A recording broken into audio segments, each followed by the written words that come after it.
Let's see, I'm live here. There's no one joining us yet. This is the third show I've done with Malika. We're going to celebrate the how the Iranians are dancing and the Iranian perspective of the attack on their country from Trump, which a lot of the world is seeing as an act of war. But I don't know, the people are dancing anyway. So and this is why we're going to celebrate the dancing. So I just posted this. So I just want to say this before I play the opening song. If the Iranians are dancing, why aren't we? There has always been war, cruelty, and death. But amidst the carnage, there are moments to dance and celebrate being alive. This is one of these moments. And so this is the opening song we've just made with a thing, if I can get it. Where'd it go? Where'd it go? Had it all organized? Here we go. I'll be back after this song.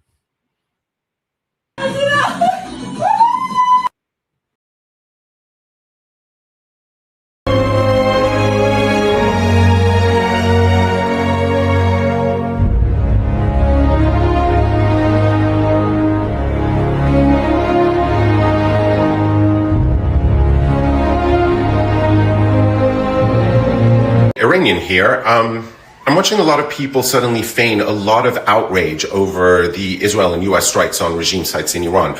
Question, where were you when the regime slaughtered tens of thousands of Iranians in a matter of days?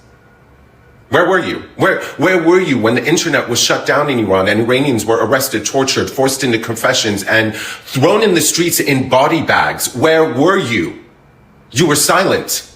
So spare us this performance of yours. We are celebrating these strikes. We're celebrating while praying harder than ever that no innocent Iranian is harmed.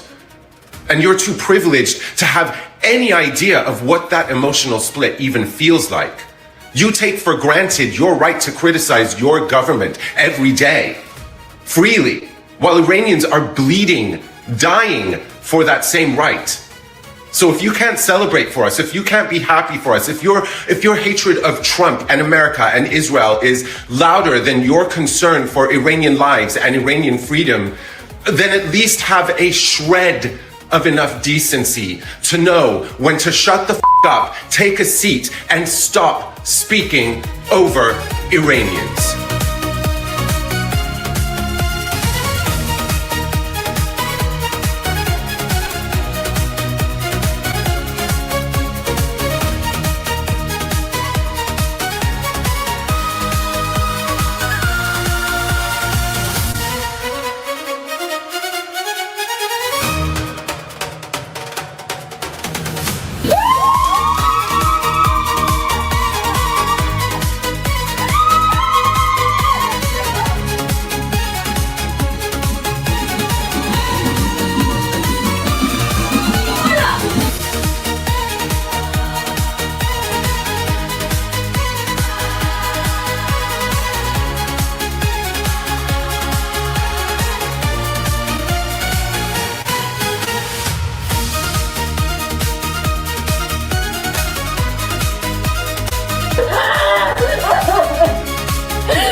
Okay, let's get Malika on. Sorry, I got a lot of videos here, so I've got stuff all over the place. Let me think. And here she is, the beautiful Hi, Malika. Michael. Today must be a day for smiling for you. How are you feeling today? Oh, we are all overjoyed, Michael, and how far we have come since we started this journey together. So I feel like you joined in at the right moment, and now we get to celebrate incredible history-changing event together. So yeah, I'm thrilled, and so is every true Iranian around the world and inside of Iran. So yeah, we are incredibly happy about this news. And what is the feedback? Have you been contacting other Iranians today? And just did you take a day off work? I mean, what happened today? Well, we got the news Saturday night, more so towards early Sunday morning, and we immediately contacted each other. We were like, "Is this real? Like, are we joking? Like, did you all hear this?" And they were like, "Yep, it's confirmed. We've all heard it." So we organized a little celebration together, and we were celebrated in the city. We danced, we cheered, we remembered those who gave their lives up for us so that we can have that moment. It was an incredible feeling to finally be happy after all of these years and out of all of these, sadness that this regime has brought for us. It's been incredible. Sorry about that, my dogs. It's been incredible. They're celebrating. They're Iranian dogs. They're also celebrating. So yeah, it's incredible, this feeling, and I can't even put it into words. There's I think let's talk about one of the most remarkable things happening at the moment. I'll just play a video to show it. I think it's this one.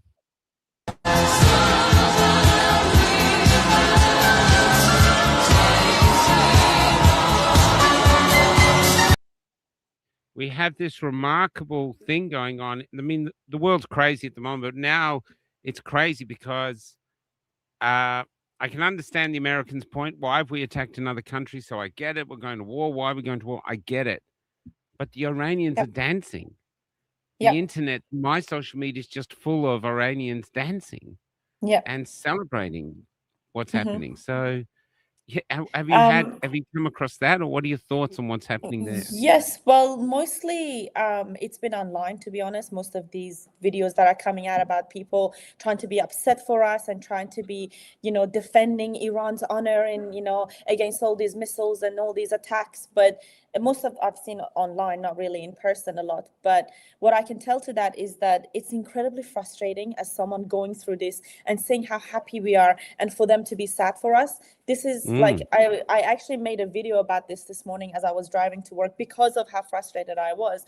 And I mentioned in my video, and I said, look, when you define someone who's an activist, when you look at someone who's advocating for people's, needs, let's say whether it's feminism, whether it's, anything, it doesn't have to be gender related or anything. But when you're advocating for someone's rights, what you're trying to do is echo their voice, be their voice, and try to get it out there when people are getting oppressed and they're not able to speak up. Like, for example, in Iran, if you speak up, you're going to get oppressed, you're going to get cracked down and, possibly killed.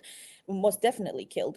And what's funny is that all of these human rights activists are trying to echo the exact opposite of what the Iranians are saying. So do you have your own agenda that you're trying to, get across here? Because it doesn't look like you're trying to be our voice, because our voice is clearly saying we are very thankful, we are very honored that finally someone took a chance on us and was able to help us out of this oppression. And we've been calling for President Trump to, intervene. We've been calling for Israel to intervene, and they've finally done it. So now everyone is celebrating and literally thanking. Like, if you go over the, major news outlets, or even, for example, President Trump's major social media, or even, Netanyahu's social media, every Iranian is thanking them. They're like, thank you, President Trump. Thank you, Bibi. We call him Uncle Bibi. Like, we love the fact that, they came to our rescue. And another thing that I must add is that a lot of people go, oh, you think Americans, do this for your sake? You think that Americans don't want anything out of it? We're not stupid. We know that, another country is not going to do it just for the sake of us. Of course. Yes, a lot of lives have been lost, but no other country is going to risk their own, people being dead to help out another country unless there is benefit in it for them. But now we have reached a point where we have two very strong governments that actually can make a change in Iran, and they have the same goal as us, to overthrow this regime. We have a different agenda, they have a different agenda, but at the same time, we are merging our ideas of what we want out of this. And if their agenda helps mine, we're all for it. Like, we don't know what's going to come out of it in terms of, what President Trump would want out of this. But at the moment, his help is helping us. So we are incredibly happy about this. And you mentioned that that America would, Americans specifically would be like, oh, why are we getting into a war that we don't want a part of, or that it's not affecting us? But that's not true. This regime, like President Trump, has been continuously signaling to Iran that you cannot have a nuclear weapon, you cannot have access to that great of power to be able to then reach America and cause harm in America. So as you can see, or Israel, this is not just, this will affect American lives. So if he has intervened in such a way, you can't just say, oh, well, we're across the world, it doesn't affect. Well, no, because if I can guarantee you, someone like President Trump, if he didn't feel threatened, if he didn't feel like his people were getting threatened, he would not have spent God knows how much on this operation to be able to take down the regime. It's not like, obviously they've been in power for many, many years, and he, if he just didn't like Khamenei, or if he just wanted to help the Iranian people, he had 47 years to do it. So obviously right now there is information coming out of Iran about how powerful the nuclear weapons getting, and the fact that they don't allow people to come and inspect these nuclear weapons to see whether it's actually within the guidelines. They've been making nuclear weapons so powerful that it's actually used for nuclear weapons, against other countries. This is no longer for medicinal use. This is no longer for environmental use. This is to cause destruction. And President Trump's been over and over again mentioning Iran cannot have a nuclear weapon. And every time they go into, a talk, it comes out that Iran didn't want to, agree with anything. So it's like giving a child a lot of candy and then expecting him not to throw a tantrum. You did that, you can't. And now you can see Iran's tantrum. They said, no, you can't have it. And now they're bombing, UAE, they're bombing everywhere that America has bases, just because they can't reach America at the moment. But, it's like they're like a little child that's just throwing their little arms around, trying to cause as much destruction as possible. Why would you be bombing a residential area in Dubai? Why would you be bombing an airport? Why would, they're not military bases. They're not America's, military bases. So it's just a tantrum of, well, you took away something that was our power, which is the supreme leader. So now we're going to throw a tantrum and just see how much destruction we can cause. And this is exactly why a maniac cannot have a nuclear weapon. Well, the world is never perfect. There's never one thing that's 100% good, 100% bad. Everything is a double-edged sword. I mean, you guys have oil. There's a train line taking the oil to China. There's all these other machinations behind it, Machiavellian things. I've got to the point now where I realize I'm one of the pawns on the planet, and I'm more interested in the other pawns. I don't have Trump on my phone line. I don't have the Ayatollah on my phone line, call him up and say, hey, why don't you back down? I don't have that power, but I have the power to share the stories of the people. And what I see is a people being more than oppressed, terrorized. I just want to show some images. I want to get to a thing. This is some of the images. This is a woman who's been hung publicly because she was raped. So she was 16 years old when she was hung. So an actual underage. She was continuously raped for 3 years by an IRGC former member. And when she finally spoke up about it, they executed her in public. Yeah. So you got that there, which, and I'll get you the total story of this. So it's not just the women. This, And I apologize for not knowing this before. I sort of knew about it, but it's like over there. We've got the problems here. And only because we were in a movement here and we were always trying to get international people to listen to us, that I finally thought, so I've done West Papua and this and others, it's actually thinking, well, it's our time to listen to the rest of the world. And we want them to listen to us. We're obligated. And so I started to do research, which of course is just Twitter and stuff like this. But look at this. Could you tell us the story of that? Oh, yeah, this is basically a public execution, and that young girl that you see there is actually the daughter of this man. She's 4 years old. So yeah, she's 4 she's years old. Yeah, and and look how happy he is, because he knows that he's giving up his life for something meaningful, and that if you take away his life, his dignity will keep going, and his name will be honored everywhere, because his life was taken so wrongfully. And I mean, that girl has no idea what's going on. No, at that which is age. another reason why he's probably smiling. He doesn't want to scare her. So his final thoughts on the planet aren't for his own existence, which is just about to end, and who knows what he's gone for, but they're for his daughter. They're trying not to upset her. It just speaks of such human courage and stuff like this. There's another one I want to get to that I'm going to play tonight. But I'll just keep going through. So I've been getting so many coming through. And I think this was a woman who'd been arrested and jailed, and she wanted to talk about her experience. And it was shocking beyond belief. I couldn't process what she was saying.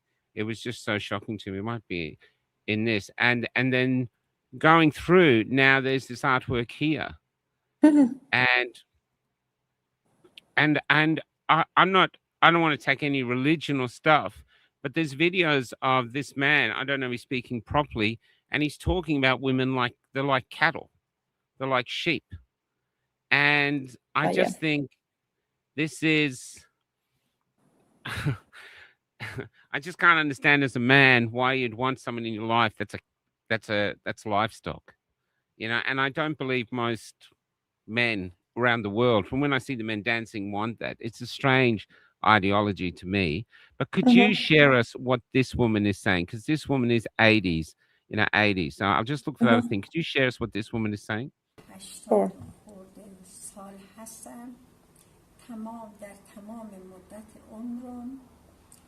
حجاب داشتم. نماز من هرگز ترک نشده. ایمان من به خدای خودم کامل بوده. الان به خاطر جوونا به حجاب اجباری نه میگم. میخوام حجابو بردارم، موامو کوتاه کنم. نکنم.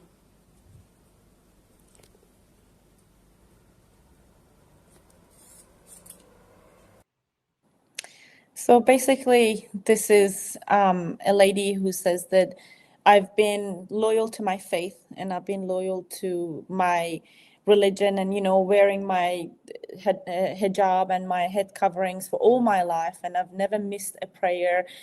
But now, because of my young generation, I want to say no to this forced hijab. I want to say no to this forced head covering. And I also want to cut a piece of my hair in honor of the women that lost their lives. This is incredible stuff.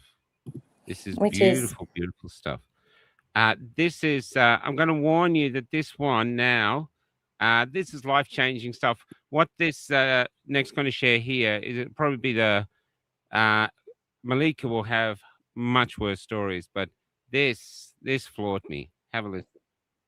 Especially if you're a man, but I would appreciate it if you watch the whole video through. This is a testimony from a young girl who was arrested and detained by the Islamic forces during the protests. This is the reason why we ball our fists and we are not going to stop fighting in every corner of the goddamn world until we win. In this lifetime or the next, every single one of you little rats are going to fucking pay. I promise you. تجاوز گروهی به یکی از نزدیکای خودم. اون شبی که ما رو بردن انداختنمون توی یه سوله. قبلش هم خیلی کتکمون زدن. در حدی که فکر کردم دیگه قرار نیست فردا رو ببینم. یه دخمه تاریک بود. من اولین بار بود بازداشت می‌شدم. فکر می‌کردم قراره ببرنم زندان. ولی بردنم توی یه دخمه تاریک که بوی خون میداد. باهات شوخی نمی‌کنم. به خدا قسم بوی خون میداد. بچه‌ها رو مثل یه حیوان به دیوار زنجیر کرده بودن. باهات شوخی نمی‌کنم وقتی میگم بچه سنشون از 13-14 سال شروع میشد. تفلک‌ها از سر و روشون خون میچکید. بعد یه مش حرومزاده با صورتای پوشیده اومدن وسط. شلواراشون رو درآوردن و خندیدن. بلند بلند داد میزدن آزادی میخوای؟ بیا اینم آزادی. میگفتن شما اسیر جنگین، مال ما این، هر کاری بخوایم باهاتون میکنیم، حتی جنازتون رو نمیتونه کسی پیدا کنه. اینا با تفنگ وایساده بودن بالای سرمون وقتی اون یکی داشت کارشو انجام میداد. اینا هر هر میخندیدن. اینا واقعا تجاوز میکردن. و ازتون یه خواهشی دارم، اینو به همه بگو ساکت نمونید. ما اینجا داریم تیکه تیکه میشیم. فقط نذارید این دردا بی صدا بمونه. تو رو خدا شمایی که خارج از ایرانید بجنگید. به خاطر ما، به خاطر من. And I'm sure there's going to be someone in the world who go, that's a Mossad agent. Like Yeah, that's nothing right. is ever good enough for people. Like look at No, the stories that's that right. are coming out of the prisons. Are you trying to tell me that Mossad is within prisons raping our women as well? So I Yeah. think we are well past this point of Iranians being labeled as, CIA and Mossad agents just because they're speaking up. And I think the reason why we get a lot of comments like this, maybe from ordinary people, not people that are getting paid to say these things, is that maybe the world isn't ready to hear the truth. There is so much, comfort in just spreading the same old news. When something comes about where it's about a change, where it's about something that doesn't quite sit right within our society these days, everyone is so quick to dismiss it. Everyone will be so quick to just label it as ineligible, or like something that, oh no, like illegitimate, like you no, it can't be true, oh this is like a agent, oh this is a bot. Like, do you know how many times I've been called a bot online for commenting something? It's just, I think people are not ready to hear the truth, and maybe more specifically, they're not ready to hear a truth from an Iranian woman who, is speaking about what is really going on back home, because, I'm putting my safety at risk. I'm putting the safety of my Yes. family back home at risk for Can talking about Actually, this. can you stop there for a sec? I just want to say first off, with that thing we just watched with that girl, think of how many girls did not survive that room. Oh, a lot. Either died in the room, were killed in the room, or killed afterwards. And you said the last few weeks, on the last two shows, you said the virgins were raped because the regime believes that virgins can't get into prison, so they are raped. And what's that? Yeah, and so that's why this is happening. But it's not just that. This is just evil men being evil, and Evil as well. ideologists. Yeah, but they're still celebrating they're just enjoying being evil, but this is true, and it's coming out. It's like there's been a dam breaking, and all these things are coming out. So now it's full of it. So all of this is verified, and this is what they did, which is just horrendous. But yeah, sorry, I lost my train of thought there because I was so lost by the girl. Oh, yes, that's it. Now, when I was reaching out to people, you were like the third person I reached, because everyone else said, I can't. I've got family in Iran and they might be killed if I say something. So I just want to show how brave you are for doing this. Yeah. You know? And, my family are in imminent risk, back home. I'm in risk right now, here in Australia, just being open about these things, because a lot of people know about this, but they don't want to talk about it. But I think the more we stay in the dark, the more we keep this information to ourselves, we are really helping the regime spread its own propaganda. We are going to help the regime try to control the minds of some people that, because I think I said this last week or the week before as well, like, you have three groups of people. There is the people that are pro-regime, that will spread all these lies. They will do their best to, get their ideologies, across. Then there's going to be people that are against the regime, like myself, like a lot of my friends, here, and a lot of, if not all of the Iranians that are living outside of Iran. And then there is people in the middle that, they get all these mixed informations come through and they don't know which side to pick. And, it's just going to really be a matter of sitting down and thinking, okay, I've heard this side and I've heard this side, and which really makes more sense. Everything I've told you until now, the videos are coming out, and then, you hear all these, the one line they have is, it's Mossad, it's CIA, it's Mossad. Well, where is the evidence? You can't just label everything as Mossad and CIA just because you don't like Donald Trump and you have a problem with Israel. You just can't just let your hatred for those two countries or those two individuals really cloud your judgment when it comes to truth, when it comes to what is really going on. And the no Jews, no news is real. Look at us, like you reached out to me because you wanted to know what is really going on in Iran after how long? Maybe a month, if not more. Yeah, it was about 5 or 6 weeks almost. It was really, it was after I saw, I'll show you exactly. I showed someone last night. I'll just, it was this poster. This suddenly popped up, and here it is. Where is it? This popped up on my screen, and that's what made me go, I want to know more about that. What is she doing? Who is she? And stuff like this. Since I found out, but that's what I want to do, and I wanted to hear from people. Yep. Not politicians, not this. I wanted to hear from people who had people there, and I just didn't realize how risky it was. But so that's what I did, and I tell people in the show, you decide. Is Malika, you think she's a Mossad agent? She's doing this, and I just accidentally, she's the luckiest Mossad agent ever because a podcaster reached out to her, or is she putting a life on the line for this and the life of her family because it's this important? You decide. We're not going to tell for you. Freedom is meaning using your own thoughts, your own senses, and decide for yourself. And I believe you're absolutely real, and I believe what's happening. The suppression of the people is being lifted. I think the people are dancing because the evil powers are under attack and could be destroyed, and especially the Ayatollah himself.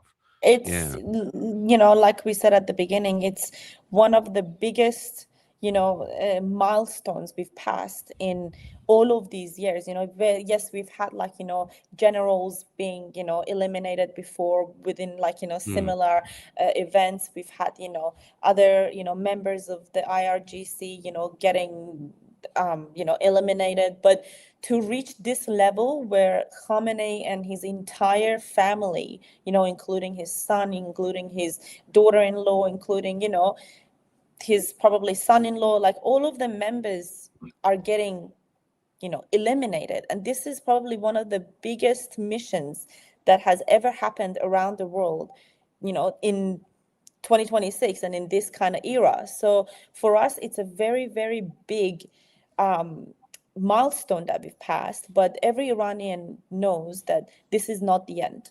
This is just what we call a beginning to an end, and this is just the beginning of the road, and we have so much to go for. And for them, they can just replace the Ayatollah with somebody else, which there's already talks of happening. What really needs to happen is this entire IRGC network that needs to get demolished. When you think of IRGC, they're just more than just a military in Iran. They control everything. They control the entire or the terrorist organization. Khamenei is the leader, but then when you think about it, it's like, imagine Khamenei on the ground, and then imagine the roots of him just spreading across the entire city, and that's what the IRGC, and then it goes to Basij and all these other little arms they have. So for us, yes, we've eliminated this, trunk of the tree, but then now there is the roots that we need to get rid of. Otherwise, another tree is going to grow out of it. So for us, yes, we are celebrating. We're incredibly happy, but the entire network of IRGC needs to demolish. Otherwise, we're going to see the same thing again. So that's why Donald Trump and Netanyahu have put out the word that we are going to, eliminate as many, generals, as many important people that are back home as we can, but then the rest of it will be up to the people to, take To rise up. over and yes, to rise up and be able to, finish the job, because they can, they can only help so much, and then it will be up to the people of Iran to take back the regime and, to then decide their own future. And, we really need to make the grounds ready for the return of Crown Prince Reza Pahlavi, and then for him to be able to lead us to this, secular democratic, world.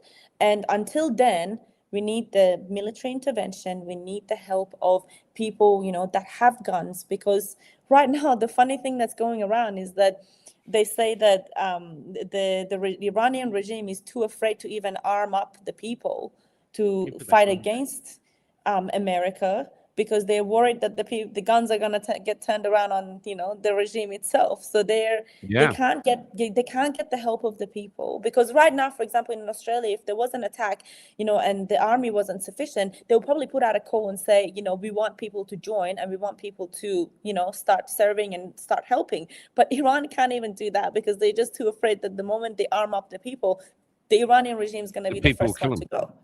So oh, sorry, go ahead. No, that's fine, go. I just want to read out this. At the same time, millions of Iranians continue to demand democratic change. I believe Australia should take a principled stance by recognizing Reza Pahlavi, how'd I do? As a legitimate voice for democratic transition, by openly supporting the Iranian People's Movement for freedom and human rights. I saw a senator today do that. A senator stood up and said we should be with the Iranian people.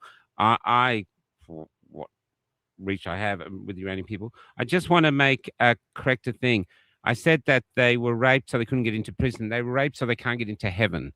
So I apologize for that. So these young women who were arrested at protests or everything that were raped because they don't want they're virgins, they go to heaven, so they're raped. Well, that's their excuse. I think they just raped them. They don't need an excuse, let's be honest.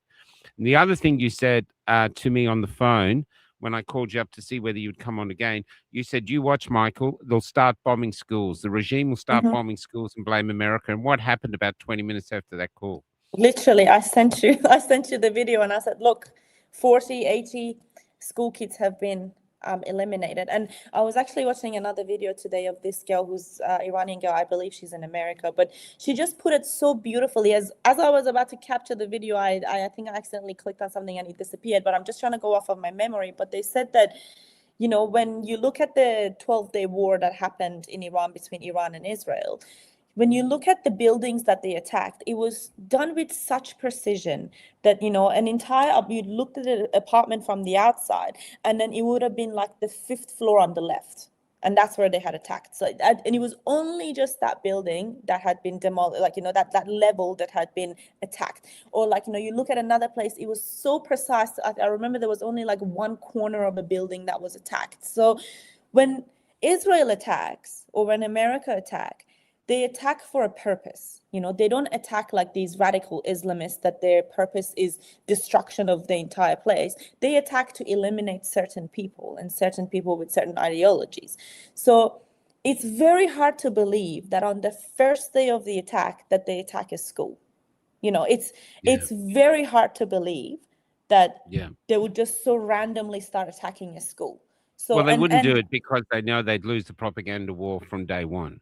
And the fact that they are governments that their leaders can be voted in and out, they're not dictatorships. So if they go and recklessly start killing, this is what the girl was saying, which really made so much sense, that they're not dictatorship, governments. So they can't just go and radically kill this, kill that, do this, do that. And then at the end of it go, they can't really, take me off my power anyway, so I can just do whatever I want. So right now there's talks that, Donald Trump needs to be coming and answering about why all these attacks happen. And obviously he's going to get criticized heavily on this. And so will Netanyahu. So when you think about this, it's very unrealistic that they would just randomly attack a school.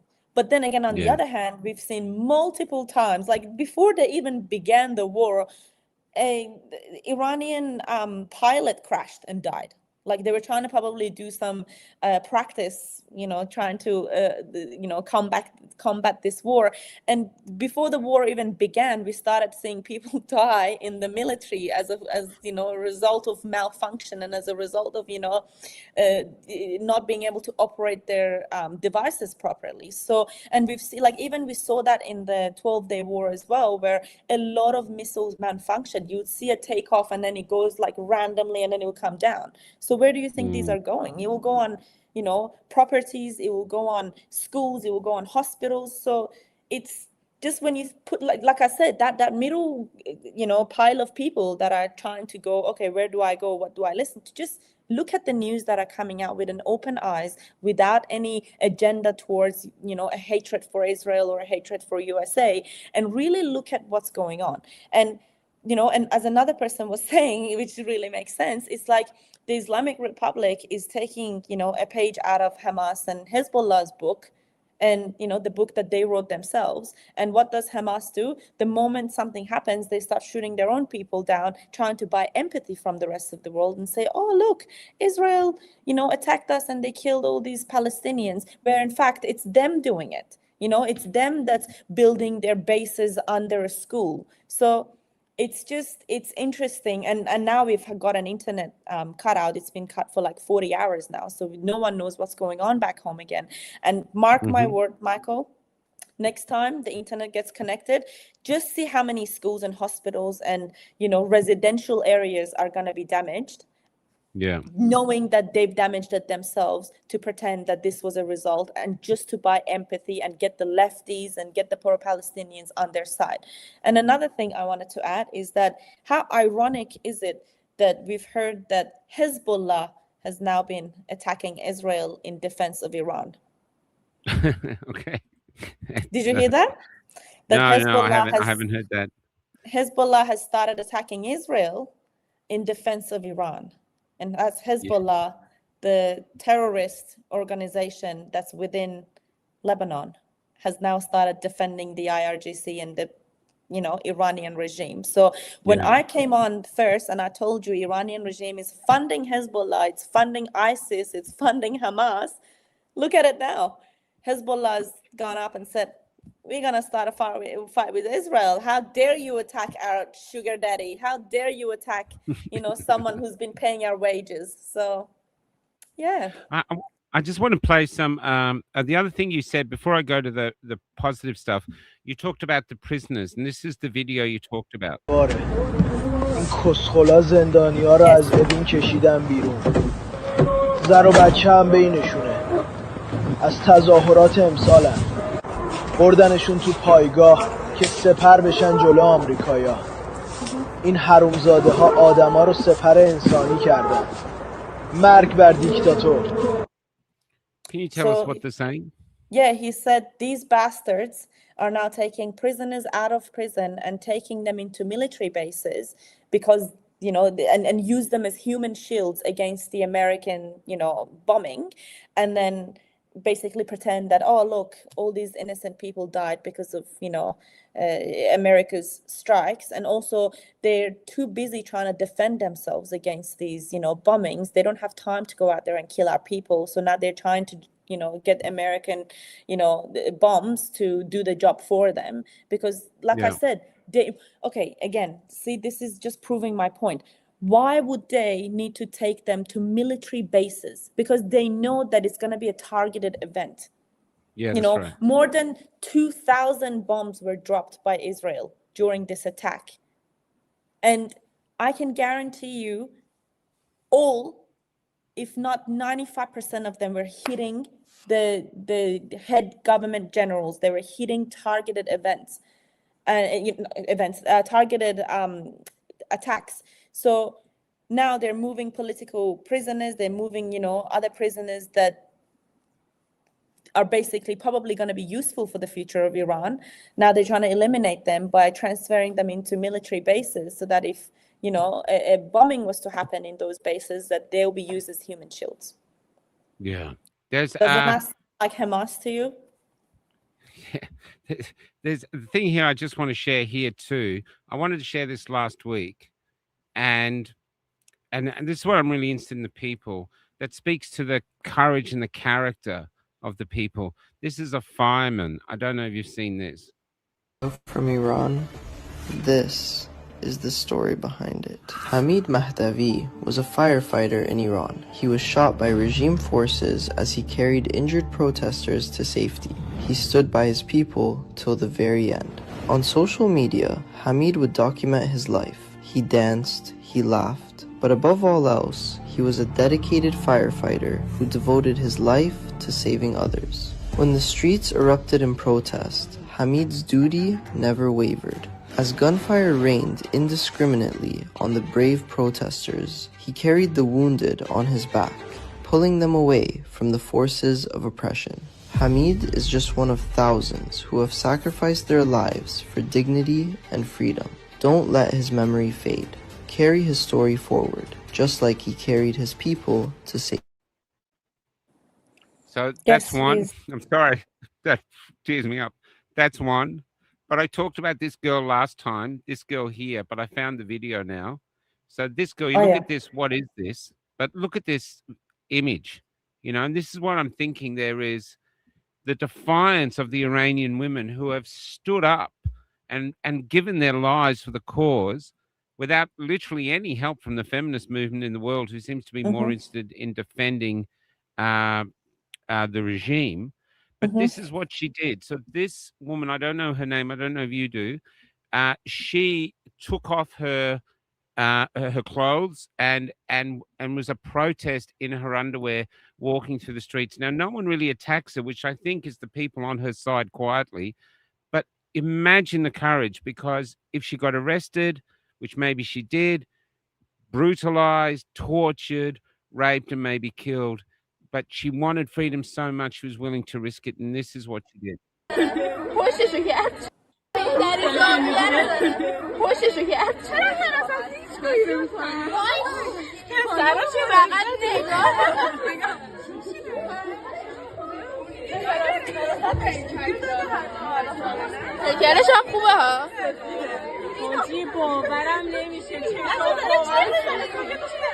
So they're filming her secretly.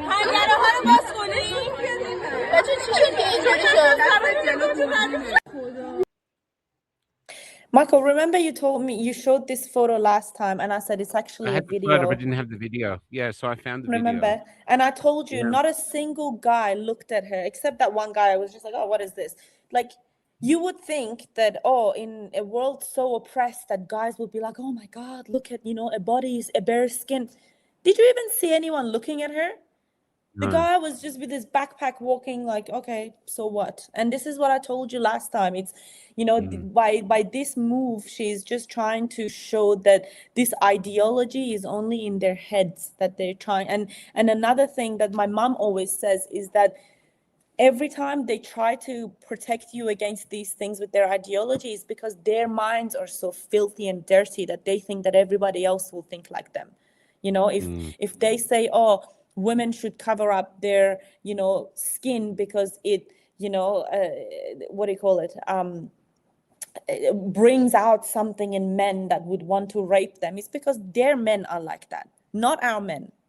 It's because they think like that, not because our people think like that.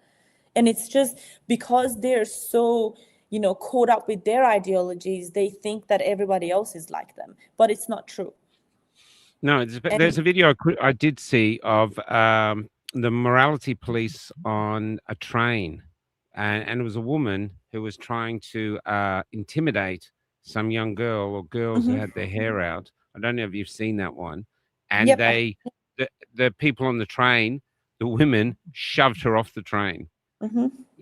So that, to me, the rising is happening, because that Yep. girl is not scared of being killed anymore, and others will replace her. I want to play this. Oh no, I'll play that later. This I found, which is really interesting, because this must be in the memories of most Iranians, even though you, Malika, weren't born in this time. But it was Iran in the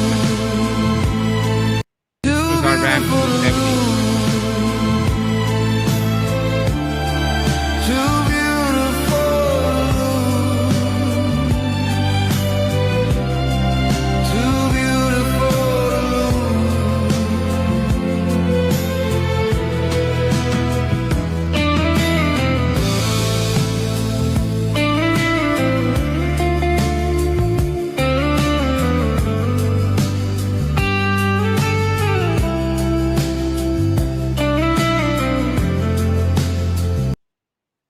this is in the memory. I mean, they got the other thing, this must be in the memory of people knowing. Your parents would have remembered that time. My parents would have been around maybe their early 20s, maybe if not late, teenage years when all of this and your was happening. grandparents would And have remembered it. oh, absolutely. Yeah, they're just, and I remember my granddad always used to tell us about these stories that, oh, back when I was younger, it was like this. And, we could only imagine because, we never had access to these kind of videos, that, as a, very young person, you were very limited with your internet access, especially in Iran. So now that you come out of it and you're like, wow, this is what we've missed. And another thing I wanted to add is that, the reason why people are tolerating this regime less and less is that we're getting educated.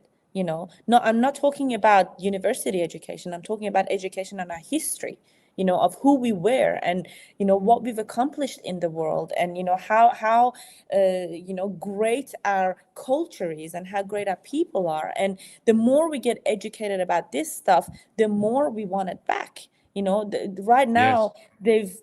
they've completely demolished our history, and they've tried to wipe our history away by trying to make every young person believe that Iran was always the Islamic Republic of Iran, but we weren't.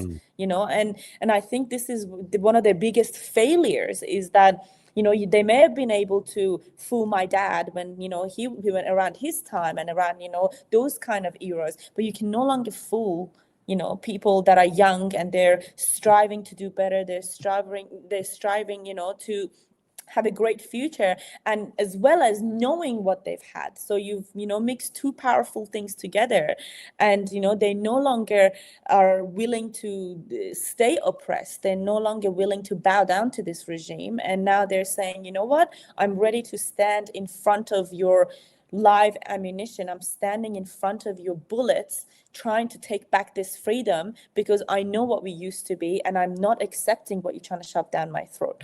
And I think this is one of, regime's biggest failures, because people got educated.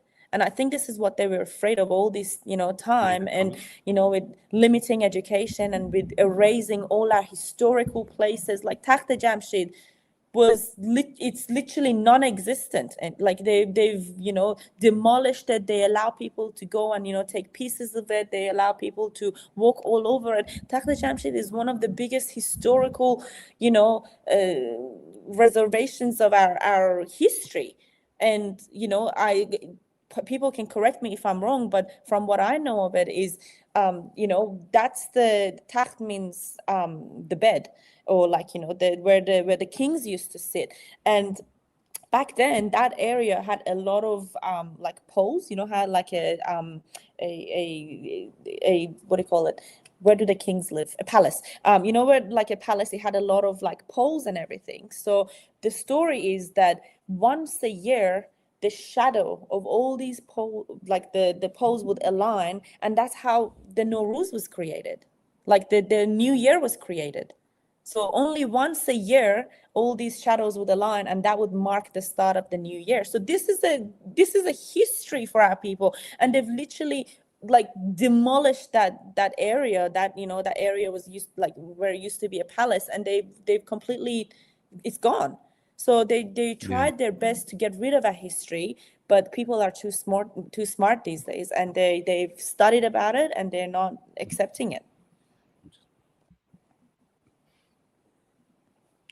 You still there? Seem to have lost you. Just Yep. Yeah, no, I'm still here. Can you hear me?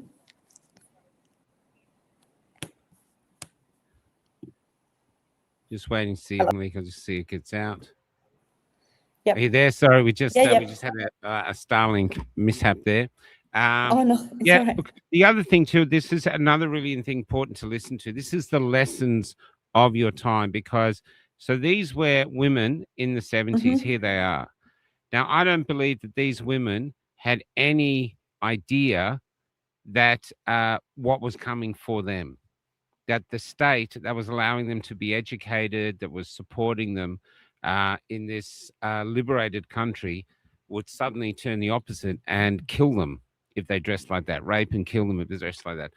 That was coming. Now, I don't know if it happened straight away, but basically a new ideology, a new belief system came in with the Iran revolution. The Shah's gone, Ayatollah Khamenei comes in, and I think if I'm only going to guess this, but I'm suggesting that a lot of people thought, look, just stay quiet, it'll pass, and basically let's just comply, and it doesn't pass, and it's 47 years later now, and the people, the children of those women, or the grandchildren of those women, are now fighting for the freedom that they basically, I wouldn't say surrendered, they're facing real bullets. And now it's real violence to restore liberty.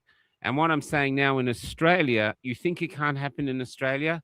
This could be Australia.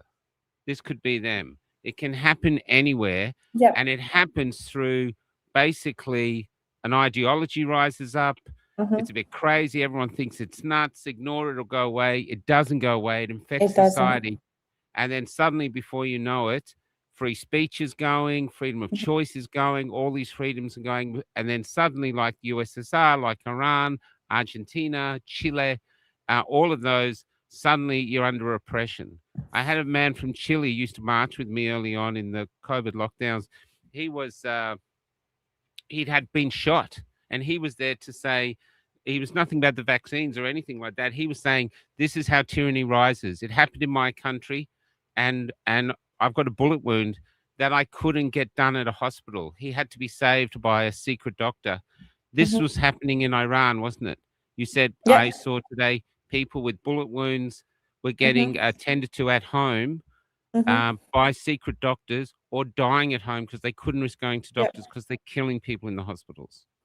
Yep, they the number of mothers or fathers or individuals that had to keep ice next to the bodies of their loved ones till the morning because they were just too afraid to even attend somewhere that they can bury the dead bodies. Like it's horrific. The news that are coming out, it's horrific. And to think that now people are trying to tell us, don't be happy about the loss of Khamenei because he was such a great leader. It's ridiculous. It's like you're trying to tell someone who got out of, or someone who used to live in an abusive home and now the abuser is gone, to say, oh, well, no, what a great man though. Like, they lived, with you all these years. Yeah, but do you know how we lived together all these years? Under oppression, under, severe torture. And I actually found myself the other day thinking about this. And I said, if I was in Iran, I would have definitely been out on the streets, like protesting. They would, like, I have no guarantee. doubt, Malika. And I was thinking to myself that if I was back home and I was protesting, I would 100,000% would want to be dead than be in one of their prisons, because the torture they put you through, the stories that are coming out of what they're doing to these prisoners is horrific. And I would have 100% want to be dead. Like, it's ridiculous. But now we've got good news. Khamenei is gone. Now we have to prepare Iran to get rid of IRGC for good, and to prepare the grounds for the return of Prince Reza Pahlavi, and really start working towards, this democratic government. And another thing was, I did an interview with 7 News over the weekend when they attended one of our celebrations. Oh yeah, I saw that. Yeah, so they've attended one of our celebrations, and just out of curiosity, I went and read some of the comments that people had put on there. And just as far as I read, I can't say this was for all of them, but maybe 85% of them said, oh, good, now they can go back to their home then. They can go back home and, be in their free country now then. And the first thought I had was that, first of all, it is known that Iranians are one of the most successful immigrants around the world. So you very rarely would come across, are you there, Michael? Yeah, I'm listening. Oh yeah, sorry, your picture froze. So you would very rarely would come across an Iranian who's not successful. So whether that's in business, whether that's in health, whether that's in, the justice system. So Iranians are incredibly talented and they're incredibly hardworking. So when you turn around and say something like that, then all I can say in return is that no worries, once Iran is free, I can guarantee you at least 75 to 80% of people that are living outside of Iran will return home.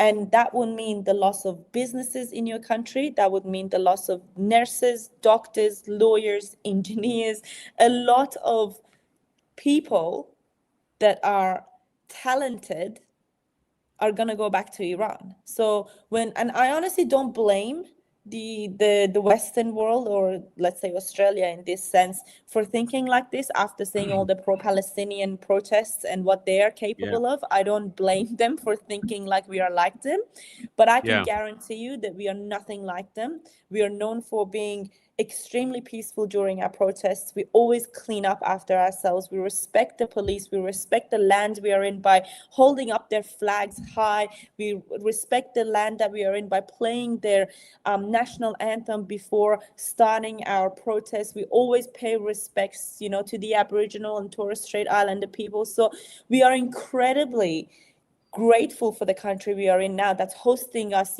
for some temporarily. Some of us have been born here, so they've, got their lives here. But for those of them that are almost living in temporary housing, being Australia, we are incredibly grateful and respectful towards your country. And I can guarantee you, when Iran is free, we will return home and we will have our talents, served to our people back home. And that was just the message I wanted to get out, that I understand why the frustration after seeing all the pro-Palestinians and what the lefties have achieved so far with their protests, but we are nothing like them. And when we get a chance to go back home, we'll all go back home. I think that's, to be honest, the thing with migration at the moment, we're a country of migrants. I'm a migrant. Most people you would see are migrants, even of the third or fourth generation. We are people building a new country that we've come from anywhere else. No one's lived here for 1,000, or the Aborigines. No one's lived here for 1,000 or 100,000 years. At the moment, though, there's too many migrants. The Prime Minister is bringing in thousands. It's at a number, and because people are going hungry, because there's no houses, they can't rent a house. I'm in Perth at the moment. I found out there's only 2,000 houses for sale in all of Perth. So this is why people are at that way, really. They're fed up with the government. But I just want to get back to my point about what can happen. This is why they say democracy demands vigilance, because if you remain silent and compliant, then all you'll be is a spectator to your own onset of your own tyranny. And this is why we have to challenge anyone attacks free speech, anyone attacks freedom of choice. These are weapons against tyranny. And they always got good excuses why they got to take them away, but you can't take them away, because you'll end up like this. Now, I want to show you something of hope, though. So that I showed you that poster that got me interested. And I just want to show you this. So this is the original video that became the poster. She's incredibly cool. This could be you. I don't know if you smoke. So that became that. And I was thinking in my heart, please don't let her have been caught and raped and tortured and all that. And then I found this today. She's alive.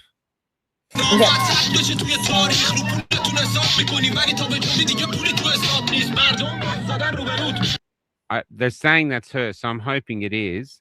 I believe that is her, and I think she's actually not even in Iran. So I think she started this movement. I found out that she's actually not in Iran, but she did inspire a lot of people in Iran to start this, a symbol of lighting their cigarettes with the Ayatollah's picture. But I'm just glad that she wasn't in Iran, so that she could actually freely make this, move and make it as symbolic, as beautiful as she did. So yeah, it's fantastic. A lot of people, all of the Iranians are celebrating. My friend George Keswick has a comment in his book, The Chemist Whisperer, which anyone in the thing you should look to buy. The thing that he has is a saying that says, no one can do everything, but everyone can do something. And she's evidence of that. She has a dance, she lights a poster with a cigarette and starts literally a movement and becomes a symbol of freedom. So this is where we are in our time.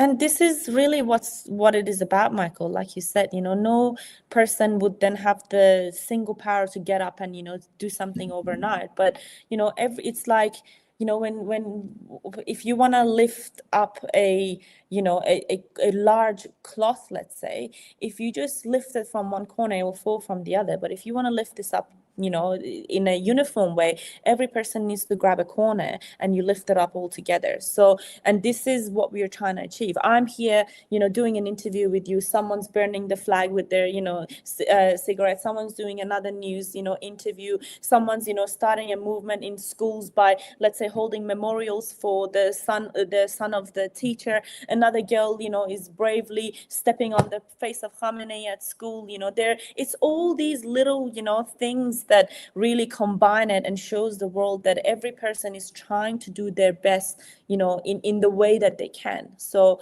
it's not about making an impact overnight. It's not about making such a big impact that, it overthrows the government. But, it starts from these little, acts, and then everyone will then hold a piece of this, cloth, and then it will get, risen up all together and not a single crinkle in there. So I think it's just, I love the symbols that are coming out, and I love that everyone's doing their part. How small or big, it doesn't matter. Everyone, especially people outside of Iran, they feel useless. They feel like they're not achieving enough. They feel like they're not able to help the people back home. And this is our way of trying to hold our corners and manage our corners and be the voice of our people in any way that we can be. Well, I think you're doing a splendid job. It's an honor to have you on. Is there anything else you'd like to say before we call it quits?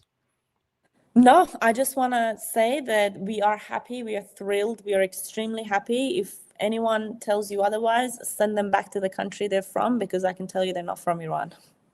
Yeah. There's and I just want to say what I started with for those not listening. There's always been war and cruelty and death. But there's also been love and dance and song. And today, in these few days now, if the Iranian people are dancing, so should we. I know the future could be bleak, but right here, these few days, when these beautiful people, these ancient people are dancing with the freedom that they've paid with blood to reach, I think we should celebrate that too. Malika, I'm a huge fan. Yeah. Sorry, just before I cut you off, if you're doing a closing song, I'm happy to send you a song to play, which gets played around a lot. Sure. And it's a famous song. And it basically says that, I lost you here. And it basically says, it's a famous singer, and he says that we will dance on your graves until there is no more of you left. So I think it's a very powerful song. And I will just send you the link now. So if you want to send me the link and I'll grab it. While we're doing it, I just want to play the opening because there's much more people watching now. I just put this together. We did some AI Iranian music, so I didn't want to get done. But so forgive me for using AI.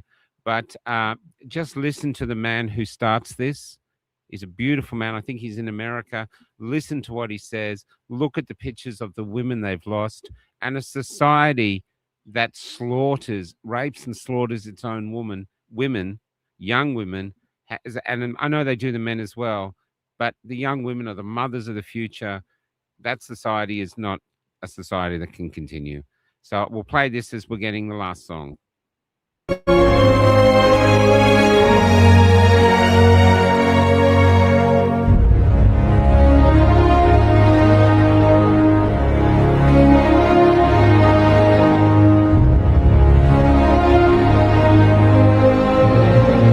Iranian here. I'm I'm watching a lot of people suddenly feign a lot of outrage over the Israel and US strikes on regime sites in Iran. Question, where were you when the regime slaughtered tens of thousands of Iranians in a matter of days? Where were you? Where were you when the internet was shut down in Iran and Iranians were arrested, tortured, forced into confessions, and thrown in the streets in body bags? Where were you? You were silent. So spare us this performance of yours. We are celebrating these strikes. We're celebrating while praying harder than ever that no innocent Iranian is harmed. And you're too privileged to have any idea of what that emotional split even feels like. You take for granted your right to criticize your government every day, freely, while Iranians are bleeding, dying for that same right. So if you can't celebrate for us, if you can't be happy for us, if your hatred of Trump and America and Israel is louder than your concern for Iranian lives and Iranian freedom, then at least have a shred of enough decency to know when to shut the up, take a seat, and stop speaking over Iranians. I just asked, where did you send it? Have you sent it in the private chat? On the private chat.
Can I ask, what is she saying? They found his body. She's referring to the Ayatollah's picture that was leaked, that apparently they found. It's not confirmed, like whether it's actually a real image or not, but there was a picture getting leaked around of the Ayatollah's body under the like the bombings, and then she's happy about seeing it. She's saying they found his. So she's rejoicing. But she's referring it to, like, saying Nash Shopedakara is like, when you say Nash, it's like I don't know, like a dead animal's body kind of thing. Like she's saying it in that sense, that it's not like a respectful way of, oh, we found the body. Like it's like we found the dead, filthy animal's body kind of thing. Yeah. I get it. So she's just happy. Yeah, I get it. Okay, and I've got that other song, but I'll finish this one first. Yeah.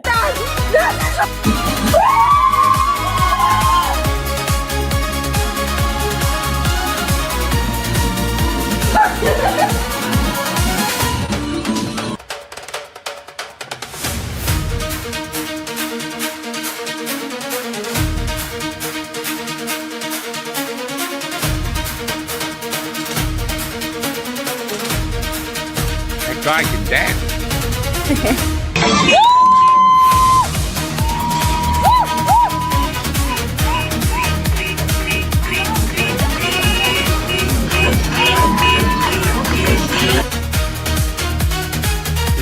Trump dance? Yeah.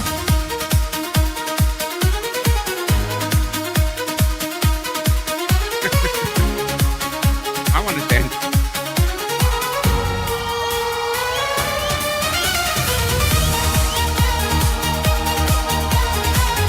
Country is celebrating.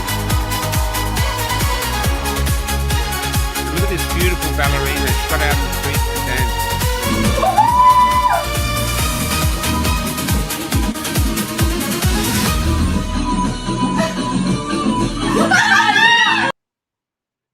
And incredible. Michael, I just want to add one thing. Sure. What a lot of people don't know about Iranians is that we are actually one of the happiest people on the planet. Like we're always looking for an excuse to dance. We're always looking for an excuse to, be happy. So to have a regime to oppress you, to not let you dance, to not let you sing, to not let you, Let people know that you're not allowed to dance in the streets. You're not allowed to no, kiss in the streets, so no public no, affection.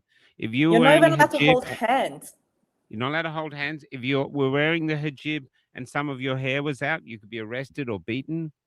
You Yep. know, So it's so hard to see, and honestly, fact check this with Iranians when you meet them. The first thing we look at when we go to buy a property or where we go to rent a property, it has to have a massive living room and it has to have a massive backyard or like an entertainment area, because no Iranian would be willingly living in a confined space, because we always have people coming and going. We always hold celebrations at home. So like right now I have 2 living rooms, like, for the love of God, like we are so happy. We are such a happy, people that, you would be taking a trip from like Tehran to Shomal, which is the north of Iran, where the ocean is, if people want to go like on holidays and celebrate. You would see, as you're driving, people have pulled over to dance, like in the middle of the highway. People have pulled over. The girls are like, turning their scarves around, like they're literally like in a tunnel. For God's sake, like if you get stuck in a tunnel, or like if you get stuck in traffic in Iran,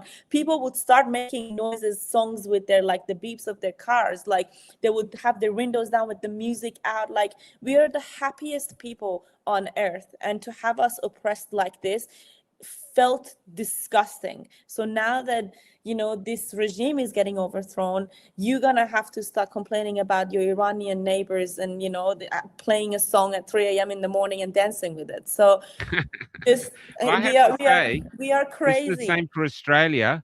We love taking the piss. Yeah, we love laughing. We love Mhm. making fun of everyone and everything. We're not even being disrespectful. It's just our way of showing love was to take the piss. And we are losing that because everyone's too Yep. frightened.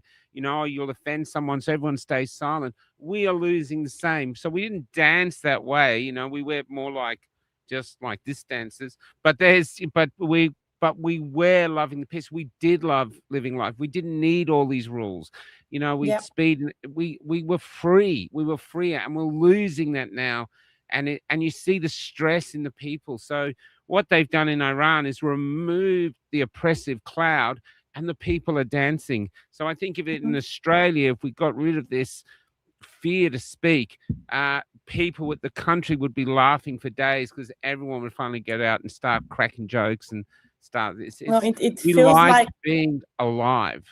it feels like a scene from the movie Frozen. Have you seen the cartoon Frozen, where like it feels like the whole city is frozen, but then a spurt of a flower will come out, and then the spring will take over. And this is exactly what's happening in Iran. Like the whole city's the disgusting ideologies are melting away, and people are finally able to really grow out of that depression that they've put us in. And it's like a culture and people that are always looking for an excuse to be happy.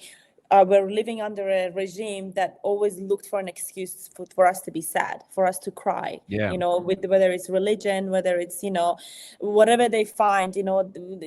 One thing goes wrong, oh, everyone now has to wear black and you have to be mourning. And Ramadan, when you think about Ramadan around the world, go to another a Muslim country. During Ramadan, they're celebrating, they're lighting up the streets with lights. There's a festivity of then when you break your fast, you go and eat. In Iran, they'll beat you to death if they catch you, God forbid, take a sip of water. There's no lightings anywhere. It's all black. It's all like mourning. It's all death. It's all like dust of just death around the city. And then in actual Arab countries, where we are not an Arab country, but in actual Arab countries like Dubai, have you ever visited Dubai during Ramadan? It's like a light festival. It's like a food and light and music festival when you visit there. So to see how they've tried to even change Ramadan into like a sad event where you have to be crying all the time, or you have to be, sad and ugly, and oh, don't shave, oh no, you can't take a shower, oh no, you can't do this, oh no, you can't eat. Like, they just made every excuse to bring sadness upon the most joyful people in the world. So I'm just glad that I'm alive, that well, Australians people were are known alive. as the joyful people. So, that's what we were pre-COVID. I mean, that you we have were a seen as song where you joyful. guys take off your pants, don't you? I don't know. there is a famous song where people, it's Oh, actually a thing. but the song was what the famous one we all relate to is "I Come from a Land Down Under," and that was who we were. When now Yes, we're but probably getting in trouble for saying that. apparently I in don't know about a weddings song you there take is off your a pants. well, it looks like I'm more Australian than you are. Yeah, well, maybe it's a new song that I missed. I just want to say this though before we go. Hey, Ben, this is exactly why separation of church and state is so vitally important, regardless of what the religion may be or the nature of the state governance. The founding fathers knew the danger of mixing the two. Beautiful Yep. comment, Ben. So we're just going to go out with this other song, but I just someone said here, I think it was Marty Max. Can you expand on the previous interview? He said Iranians are fighting for the whole world's freedom, which I think they are. But can you expand on that? Yeah, like I said, Iran is, far away from certain countries like Australia, America, all these other countries that people might live in there and be like, oh, it's not affecting us, why should we care? But then when you think about the proxies that Iran holds around the world and the power they hold around the world and how they can influence other countries into their ideologies. So when you think about, if Iran is free of the Islamic Republic, then Lebanon will be free of Hezbollah, and Palestinians will be free of Hamas, and so-called around the world. So when Iran's funding these terrorists around the world, if you cut away the funding, well then you see less and less terrorism around the world. Like when I take Australia as an example, previous to the recent one, the last terrorist attack in Australia was Sydney Lint Cafe, and just picture the horrific scene that people had to deal with in Australia, thousands of kilometers away from Iran, whereas the guy that was holding people hostage was a radical Islamist from Iran. So when you think about these things, like, it's the whole world will benefit from a regime's fall that is now funding all these proxies around the world. So when I say us Iranians are fighting for the whole world, we are fighting with tentacles are hitting your countries. So when the octopus is dead, then you will also benefit from this. So hopefully that answered it. Well, I'm of the same thing. You're spreading. The more we share the dancing and how people are loving dancing, it recalibrates what the world thinks of Iran, because the world thinks of Iran as just the regime, where it's actually a regime is like a dark umbrella over people who want to celebrate and enjoy life. And there's another regime that's doing the same to its women, and that's Afghanistan. Do you think these women under these robes don't want to dance and don't want to show their faces? Do you think they're happy with that? Oh, Because you're a absolutely. close neighbor. What do you think? Oh, absolutely. For like all my life, all I've known is these poor women being tortured and, being belittled by Taliban, by, then again, who's funded by the Islamic, Republic. So it's going to be such a free movement for all women that are, living under these governments, whether it's in Lebanon, whether it's in Pakistan, whether it's in, Iran, it's parts of India, like in Africa, like, it's all around the world. These radical Islamists, all they do is that, specifically in Iran, they use our oil money to fund their proxies, and I talk about all these major, terrorist organizations, but it's also funding people to go and spread these ideologies around the world, you know. And I just saw a comment where they talked about the UK and places like Germany and, like, you know, Europe. Like, when you think about these places now, look at how their cities have changed. Look at the view of, you know, how people are now looking at Europe and, you know, all those countries. Because when you UK. don't, yeah, when you don't control this cancer, it's gonna spread, and, you know, it's gonna take over your entire body.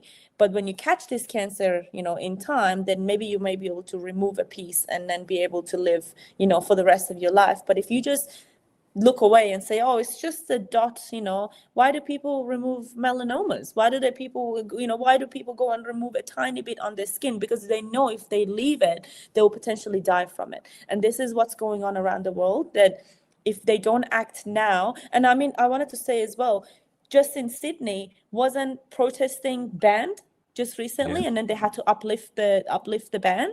So now you're seeing your own democratic rights being taken away from you as a Yes. result of these people. So Yes. yes, the ban was lifted, but then the law came in, and what's stopping Australia from putting this ban in permanently? You know, This is the dangerous road we're on. They've banned it in South Australia. This is the dangerous road we're on. And you guys are one of the actual destinations we can reach. Now, we saw the videos of how beautiful you guys were in 1972. You were modern and all free. And basically, I think you were one of the fastest growing economies in the world. Oh, absolutely. Now, Helene Lomolda, my father was a Polish refugee. I love the Polish. We worked a lot with the Polish, the Solidarity movement.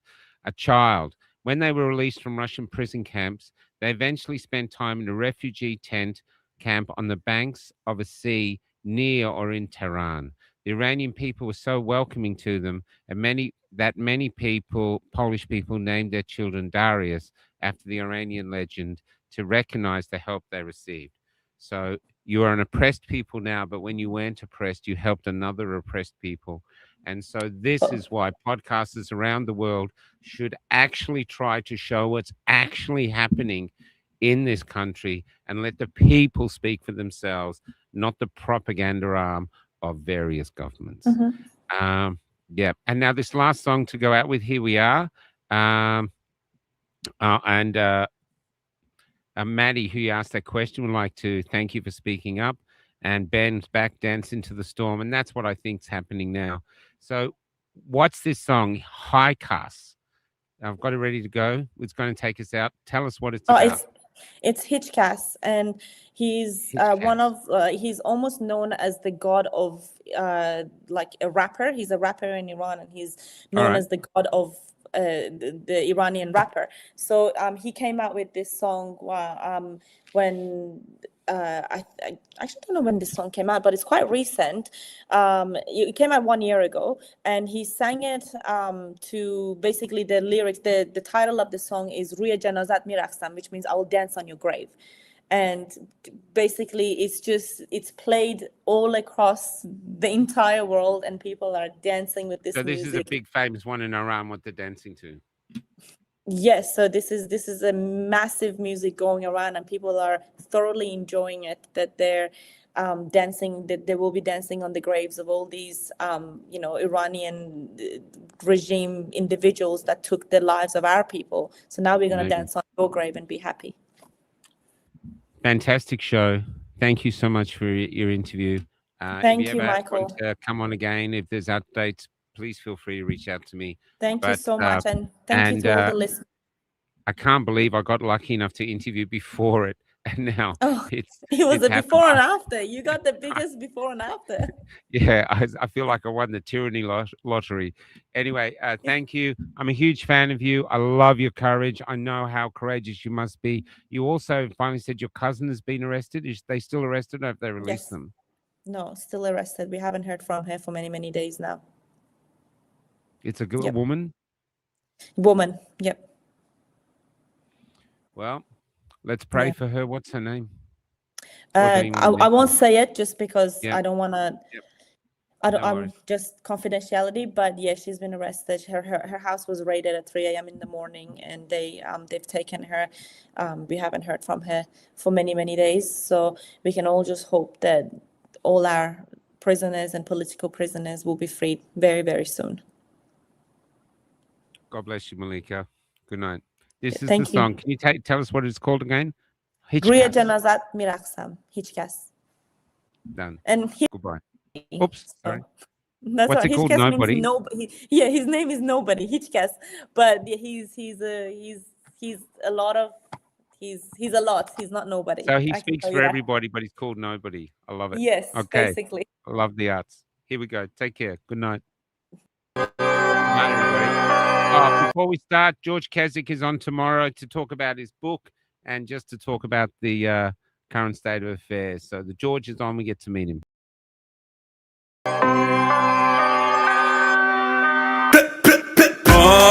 حالی میده میکشیمتون بالا بالا بالا بالا بالاتر عالی میشه ماشین پر میاد خالی میره جانی دیگه ساقی کیه همه چی که داره قاطی میشه خشبامون داره خالی میشه جنازه بو قاضی میده بلی میزنیم با زمین یکی بشی جای لاستیکا روت بری به درک میمیری زر تو جعب دلی بری نمیدونی جای ما رو میکشیم زامنا رو میزنیم رو زمین قاسما رو آماده ایم میچکونیم ماشا رو روی جنازت میرقصم حالا میزنیم و میری سر بالا به این کار میریم همه بالا روی جنازت میرقصم حالا میزنیم و میری سر بالا به این کار میریم همه بالا شله آقازاده شده خودت کتله تو کجه مجه زمینای شهر پر سوسه داره آتیش میگیره حوزه موزه انگا همه کنکوری رشته تنها به ملت تو رو دوره کنه مال مای شبا لگت میزنیم باشه درا زیرت میزنیم که بری هوا چشات سیاه میرن چشم پوشی کن لباس عزا میبینی دیر نیست ببینی میریم و تیغ میغ میگیریم میکنیم تیز میز میشینیم میکنیم ریز میمیریم روی جنازت میرقصم حالا میزنیم و میری سر بالا به این کار میریم همه بالا روی جنازت میرقصم حالا میزنیم و میری سر بالا به این کار میریم همه بالا چقدر سر حالم از من تک شما همه با هم کتله تا چقدر تر تازن جمع ما جمع همه پاین صف میکنیم تنوارم رفیقاتم همه پک و پارن فواره کر رگ پارد برو خونیمونی نشه پاچم میکنیم شب و صفا میگیرین شب و عزا میریزه سر تو بلا ملا بدنا میشه از سر و سوا دوا موا چی عدا مدا مپا ساس فتا متا باجا ماجا بسیجی و برادرم میرن همه هوا روی جنازت میرقصم حالا میزنیم و میری سر بالا به این کار میریم همه بالا روی جنازت میرقصم حالا میزنیم و میری سر بالا به این کار میریم همه بالا روی جنازت میرقصم حالا میزنیم و میری سر بالا به این کار میریم همه بالا روی جنازت میرقصم حالا میزنیم